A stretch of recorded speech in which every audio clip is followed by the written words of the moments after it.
Studio में आपका हार्दिक स्वागत, अभिनंदन है, सत्कार है। सनातन सत्य, कुदरत का कानून, कुदरती रचना और कुदरत के अधीन हम आपको सनातन सत्य बताते हैं। ये दृष्टि विज्ञान है। दृष्टि विज्ञान का अर्थ होता है जैसी तैसी दृष्टि वैसी सृष्टि। तो हम आपकी दृष्टि को सही करते हैं, हम आपको राइट विजन देते हैं, हम आपको सम्यक दर्शन देते हैं, हम आपको सम्यक ज्ञान देते हैं। उसके आधार पर आपका जीवन जो है बहुत सुंदर बनता है, आपको राजपथ मिलता है। ये सारा कार्य जो है हम अलग अलग एपिसोड्स के माध्यम से करते हैं। तो आज का हमारा बहुत ही सुंदर एपिसोड है निज पर शासन फिर अनुशासन। भाई और बहनों, अगर हम दूसरों पर अनुशासन करना चाहिए तो सबसे पहले निज पर शासन करो, यानी अपने इंद्रियों को, अपने मन को, अपनी बुद्धि को, अपने चित्त को और अपनी आत्मा को और अपने अहंकार को नियंत्रण में रखो। जो भीतर का अंतःकरण है, जो कि मन, बुद्धि, चित्त और अहंकार से जुड़ा हुआ है, वह नियंत्रण में रहना चाहिए, वो हमारे पर हावी नहीं रहना चाहिए। और ख़ास तौर से जो कषाय है, क्रोध है, मान है, माया है, लोभ है या मोह है या 18 तरह के जो नेगेटिव थॉट्स है, जो नकारात्मक भाव है, वो हमारे भीतर नहीं होने चाहिए। क्योंकि नकारात्मक भाव हमको विक्षिप्त कर देते हैं, नकारात्मक भाव हमारे भीतर उथल पुथल मचा देते हैं और दूसरे व्यक्ति का वो सम्मान नहीं करते, दूसरे व्यक्ति को सहन नहीं करते। इस कारण से हम दूसरे पर शासन नहीं कर सकते हैं। दूसरे पर शासन करने का अर्थ क्या हुआ कि जैसे कि आपको क्रिकेट की टीम है और आपको क्रिकेट का जो है मेन मैनेजर बना दिया गया है, आपको टीम कप्तान बना दिया गया है। इसका अर्थ यह हुआ कि आप पूरे टीम को नियंत्रण करने वाले हो। तो टीम को नियंत्रण करने के लिए आपको सबसे पहले नियंत्रित होना पड़ेगा, जब ही जाकर के आप टीम को नियंत्रित कर सकते हो। और सबको टीम को नियंत्रित करने के लिए आपको कुछ सूत्र ध्यान में देने पड़ेंगे। सबसे पहले तो खुद पर जो अनुशासन करना, उसके बाद टीम स्पिरिट से वर्क करना और जितने आपके टीम के जो मेंबर्स हैं उनके सजेशन को, उनकी राय को सुनना और किसी अच्छी राय को जो है वो स्वीकार करना, और राय सही नहीं है तो उस पर साइलेंट रहना या उसके जो मेरिट्स डिमेरिट्स को सामने वाले को बताना। तो इसीलिए जो दूसरों पर शासन करते हैं, परिवार के हेड होते हैं, समाज के हेड होते हैं, सरकार के हेड होते हैं और जो है किसी भी राष्ट्र के हेड होते हैं, तो वो स्वयं अनुशासित होने बहुत ज़रूरी है। तो स्वयं अनुशासित हम कैसे हों ताकि हम लोगों पर अच्छा जो है वह शासन कर सकें, तो उसके लिए मैं आपको 5 सूत्र बताता हूँ। उन 5 सूत्रों को पालन करके हम निज पर अनुशासन कर सकते हैं। सबसे पहला सूत्र है वो भावक क्रिया। भावक क्रिया का मतलब ये होता है कि वर्तमान में जीना, खाना पीना, उठना बैठना, सोना, शासन करना, कार्य करना, जो कुछ भी कार्य आप सुबह से शाम तक वर्किंग पीरियड में करते हो, वह सारा आपका जो चित्त है, सारा ध्यान है, उसके अंदर ही रहना चाहिए। उदाहरण के तौर पर आप ड्राइविंग कर रहे हैं तो आपका सारा ध्यान ड्राइविंग में होना चाहिए। एक गृहिणी है, वो भोजन पका रही है तो उसका सारा ध्यान भोजन पकाने में होना चाहिए। एक विद्यार्थी अध्ययन कर रहा है तो दत्तचित्त होकर के अध्ययन करना चाहिए। और एक जो खिलाड़ी क्रिकेट खेल रहा है तो उसका वर्तमान का सारा ध्यान क्रिकेट में होना चाहिए। यानी प्ले वाइल प्ले और sleep while sleep and do while do. यानी जो आप वर्तमान के अंदर काम कर रहे हैं, आपका तन और आपका मन उसी के अंदर ही होना चाहिए। भावक क्रिया बहुत बड़ी साधना है। जैसे कि मान लीजिए आप मॉर्निंग वॉक करते हैं तो मॉर्निंग वॉक के समय आपका ध्यान वॉकिंग के अंदर ही रहता है कि आप 5-10 फुट तक बराबर देख रहे हो, इधर उधर लेफ्ट राइट जो है बगले नहीं झांक रहे हो। तो उससे लाभ क्या होगा कि आप चल रहे हो तो किसी बेचारे जानवर को कोई कष्ट नहीं होगा, उसको बचा के चलोगे और कोई गिरी हुई किसी की चीज़ है वो मिल जाएगी और वो आपका गमन योग हो जाएगा। तो मेरे कहने का अर्थ यह भावक क्रिया एक योग है। भावक क्रिया एक निर्जरा करने का साधन है, कर्मों को काटने का साधन है। क्योंकि जब हमारा चित्त किसी एक पर्टिकुलर कार्य में होता है तो राग द्वेष उत्पन्न नहीं होते हैं। राग द्वेष उत्पन्न कब होता है कि हम चित्त को इधर उधर विक्षिप्त करके घुमाते रहते हैं, ये प्रिय है, ये प्रिय है, ये अच्छा है, ये बुरा है। और जब हम एक ही चीज़ के अंदर लगे रहते हैं तो प्रियता अप्रियता नहीं होती है, वो संभाव की स्थिति आती है। और संभाव की जो स्थिति आती है वो अपने आप में साधना है, वो अपने आप में निर्जरा है। और जो व्यक्ति जब जब संभाव में होता है तब उसके जो है वो कर्मों की निर्जरा हो जाती है। Dissociation of the karma from the karmic body और from the soul is called the nirjara. जब हम एकाग्रचित होकर के कार्य करते हैं तो हमारा जो कॉजल बॉडी है उसमें से कर्म निरंतर झड़ते रहते हैं।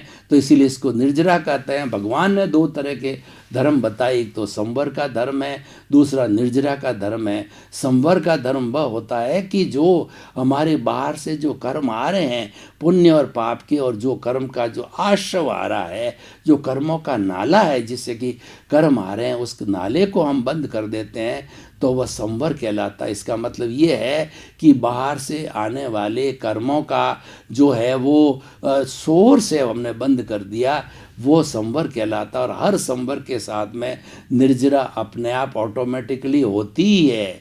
क्योंकि संवर से निर्जरा जो होती है, निर्जरा अलग भी होती है लेकिन संवर के साथ तो निर्जरा होती है। और निर्जरा धीरे धीरे होकर जब पूर्ण निर्जरा हो जाती है तब हमारा कॉजल बॉडी जीरो हो जाता है और हम सिद्ध बुद्ध और मुक्त बन सकते हैं। तो इतना बड़ा भाव क्रिया का प्राधान्य है कि ये हमें जो है वो कर्मों से मुक्त बनाती है, ये हमें निर्जरा देती है। बहुत बड़ी साधना है, ये मुक्ति की साधना है। तो पहला भावक क्रिया, दूसरा प्रतिक्रिया विरक्ति। आज देखिए कि चाहे घरों में हो, चाहे समाज में हो, चाहे देश में हो, चाहे विश्व में हो, इतना बड़ा टकराव क्यों होता है कि प्रतिक्रिया से होता है। व्यक्ति में टॉलरेंस नहीं होती है। तो एक व्यक्ति जब कोई बात कहता है तो सामने वाला 2 बार 4 बार 8 बार ठोक देता है और वो नेले पे डाला मार देता है, यानी वो प्रतिक्रिया करता रहता है, वाचाल बन जाता है। उस प्रतिक्रिया करने से जो है वो जो है आपस के संबंध बिगड़ जाते हैं, राग द्वेष बढ़ जाता है। प्रतिक्रिया जितनी बढ़ेगी उतना राग द्वेष बढ़ेगा। इसलिए सबसे बड़ा गुण, जो कोई भी दूसरों पे शासन करना चाहते हैं तो पहले तो खुद पर अनुशासन करना ही है। खुद पर अनुशासन कर दिया, अब वो सूत्र बताए जा रहे हैं कि जिसके माध्यम से हम दूसरों के ऊपर कंट्रोल अनुशासन कर सकते हैं या दूसरों का नेतृत्व करते हैं। जो है इस पे दूसरों पे शासन करने का अर्थ ये होगा दूसरे का नेतृत्व करना होता है। तो भाई और बहनों, ये प्रतिक्रिया को रोका जाना चाहिए, प्रतिक्रिया विरति होनी चाहिए। अगर किसी व्यक्ति ने आपको गाली दे दी तो आप उस गाली को स्वीकार मत करो, तो गाली उसकी वापस लौट चली जाएगी। यानी हमारे जो है जीवन के अंदर लाभ हानि, सम्मान, तिरस्कार और सुख और दुख, ये सारे दोनों जोड़े आते ही रहते हैं। तो उन दोनों स्थितियों के अंदर संभाव की स्थिति को बनाए रखना, एक सी स्थिति बनाए रखते हैं तो जो है हमारे न तो कर्मों का बंधन होता है और अगले वाला जो हमारे साथ में दुर्व्यवहार करता है धीरे धीरे वह भी समझने लग जाता है कि इसका कोई ये उत्तर नहीं दे रहे हैं। तो संभाव को रखना, प्रतिक्रिया विरति करना एक बहुत बड़ा गुण है। और प्रतिक्रिया विरति कौन कर सकता है? जो व्यक्ति क्षमाशील होता है। क्षमा वीरस्य भूषणम, क्षमा करना बहुत कठिन है।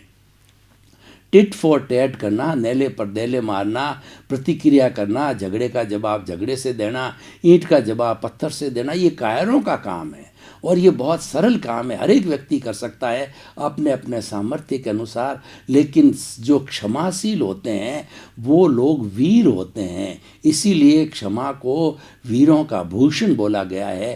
कायर व्यक्ति किसी को क्षमा नहीं करता है। तो प्रतिक्रिया व्यक्ति का अर्थ ये होता है, कोई भी हमारे साथ में किसी तरह से का व्यवहार करते हैं उसको क्षमा करते क्षमा करते चलो, प्रतिक्रिया मत करो। प्रतिक्रिया कौन सी करनी? जो आवश्यक कार्य हो, जायज़ कार्य हो और ये कार्य किया जाना है, उससे जो है उसको उसके ऊपर अगर अब आप ध्यान न देते हो तो हमारे रिजल्ट्स खराब आ सकते हैं। तो इसीलिए जो कार्य आवश्यक है, किया जाना है, उस पर ही प्रतिक्रिया होनी चाहिए। तो भावक क्रिया, प्रतिक्रिया वृत्ति, मैत्री, देखिए फ्रेंडशिप बोलते हैं मैत्री को। मैत्री एक ऐसा गुण है कि दुश्मन को भी दोस्त बना लेता है, और कितना भी अपराधी व्यक्ति हो, अगर उसको अच्छी तरह से समझाया जाए, उसका हृदय परिवर्तन किया जाए, तो व्यक्ति बदल सकता है। तो भगवान महावीर ने कहा कि अपना सच में सेजा मैतिंग भूए सुकप्पये, कि तुम जो है वो स्वयं सत्य खोजो। उन्होंने कहा कि मेरे को खाली महावीर मानने और जानने से कुछ नहीं है, मैंने जैसा जैसा जीवन जिया तुम भी वैसा जीवन जियो, और वैसा जीवन जी करके उपलब्धि प्राप्त करो, तो तुम्हें खुद को भी सत्य मिल जाएगा। और सत्य प्राप्ति का उन्होंने सबसे बड़ा साधन बताया, प्राणी मात्र के प्रति मैत्री करो, किसी को अपना दुश्मन मत समझो। इस चराचर जगत का हर प्राणी मेरा मित्र है, मेरा किसी से शत्रुता नहीं है। और किसी से थोड़ी अगर अनबन हो भी जाती किसी बात को लेकर के, चाहे छोटा हो चाहे बड़ा व्यक्ति हो, दिल खोल करके बच्चे की तरह जो है क्षमा याचना कर लेनी चाहिए। क्षमा याचना करने से शुद्धिकरण हो जाता है, और सामने वाला व्यक्ति भी हमको क्षमा कर सकता है, क्योंकि आखिर वो पाषाण नहीं है, वह भी व्यक्ति है, और व्यक्ति क्षमा से पिघलता है। बड़ा से बड़ा अपराध करके भी अगर हम किसी के पास जाते हैं तो हम क्षमा कर दिए जाते हैं। एक आपको उदाहरण देना चाहता हूँ। दो मित्र थे, तो आपस के अंदर उनके कहा सुनी हो गई, और एक मित्र ने दूसरे मित्र का जो है, बड़ो एक्स ने वाई का जो है मर्डर कर दिया। तो जिसने उसका जो मर्डर किया है, तो हालांकि दोनों मित्र थे, लेकिन उसको बाद में बहुत तकलीफ हुई। उसने देखा कि अब मुझे तो फांसी मिलने वाली है, तो उसने क्या किया कि हमारी भारतीय संस्कृति के अनुसार जब मुंह के अंदर जो है हरा तृण यानी घास डाल देते हैं, तो उस घास को डाल करके, और जिसने मर्डर किया था अपने मित्र का, वो उसकी माँ के चरणों के अंदर जा कर के लोटपोट होने लगा कि माँ मुझे माफ़ करो, मैंने भारी गलती कर दी, आवेश में आकर के मेरे मित्र का, तुम्हारे पुत्र का जो है मैंने हत्या कर दी, मुझे क्षमा करो, क्षमा करो, और मेरे से भारी गलती होगी, मैं आपको माँ मानता हूँ, हमेशा जीवन भर आपका मेरे मित्र की तरह भरण पोषण करूँगा।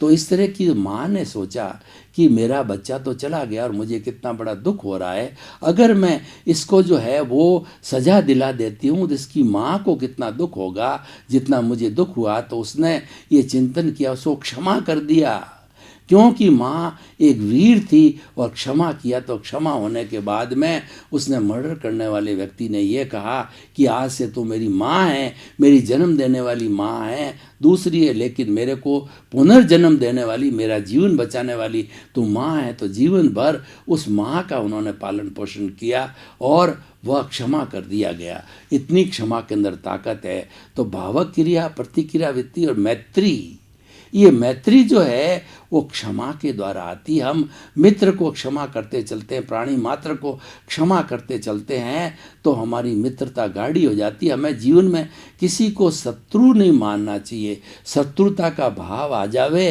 तो उसको क्षमा कर देना चाहिए। खामे मी सब जीवे सब्बे जीवा खमंतु में, मिट्टी में सब भूएसु वेरंग मज्जन खेड़ई।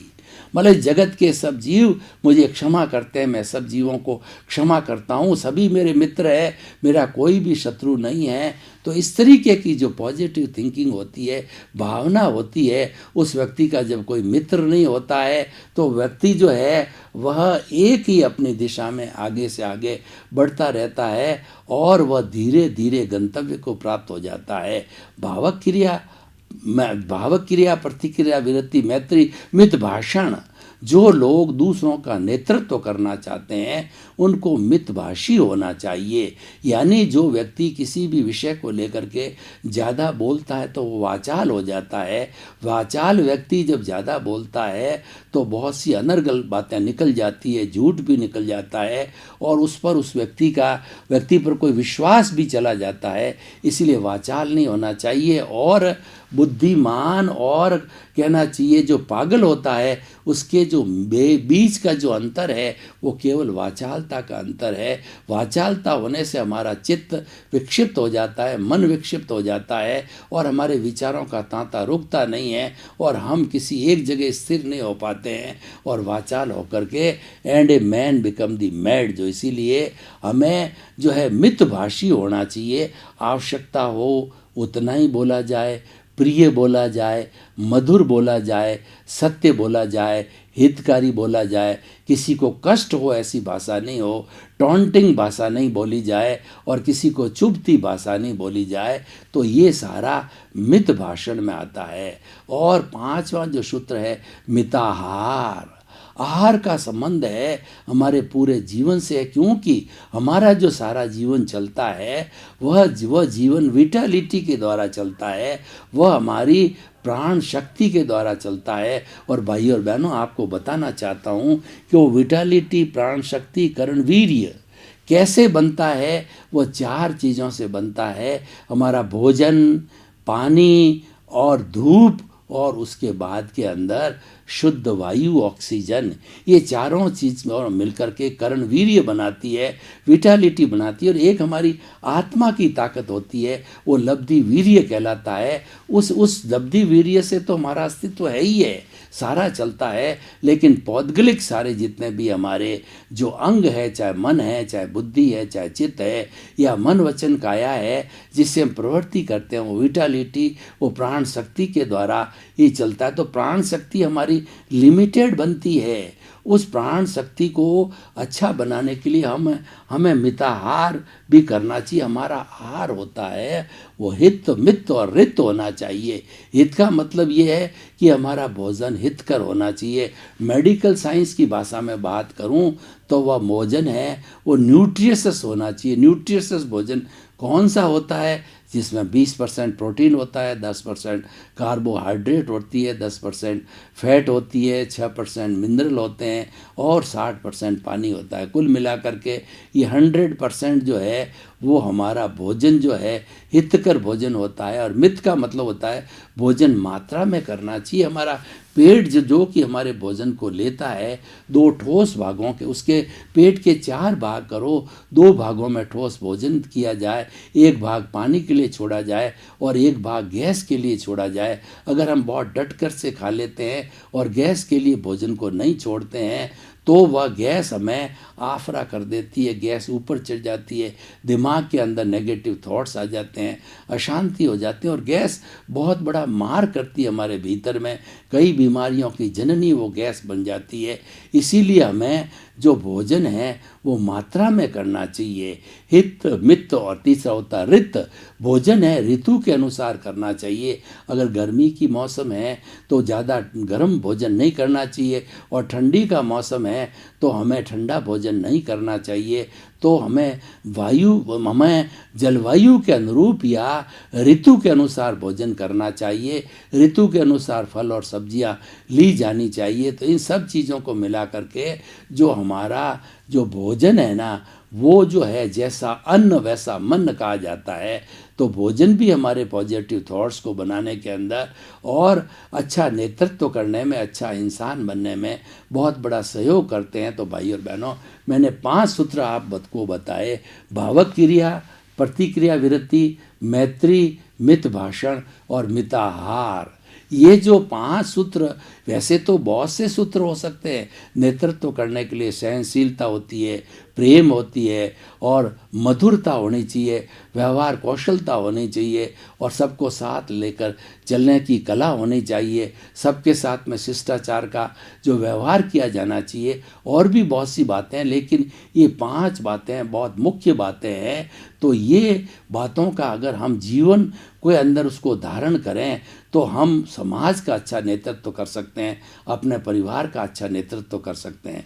तो भाई और बहनों, अगर इस एपिसोड एपिसोड को मैं ओपन टू दी ऑडियंस करता हूँ, यानी इस जो है एपिसोड को अगर हम जो है वो आपके सामने रखें कि आप जो किस तरीके से एपिसोड के बारे में चिंतन करते हो, क्या वायबिलिटी इसकी, क्या सोशल यूटिलिटी है और क्या सामाजिक उपयोगिता है, और हम इसको किस रूप में देखते हैं, तो मैं कहना चाहता हूँ कि हमारे यहाँ दो तरह के लोग होते हैं। एक तो लीडरशिप करने वाले होते हैं और एक फॉलोवर्स होते हैं। जो मैंने बात बताई वो लीडरशिप लोगों की करने वाली होती है। वो बहुत कम लोग होते हैं जिनके अंदर लीडरशिप के गुण होते हैं। तो लीडरशिप के गुण करने के लिए, नेतृत्व करने के लिए ये सूत्र मैंने आपको बताए। इन सूत्रों को जीवन के अंदर पालन करते हैं तो हम अच्छा नेतृत्व कर सकते हैं, चाहे परिवार का नेतृत्व हो, चाहे समाज का हो, चाहे देश का हो, चाहे विश्व का हो।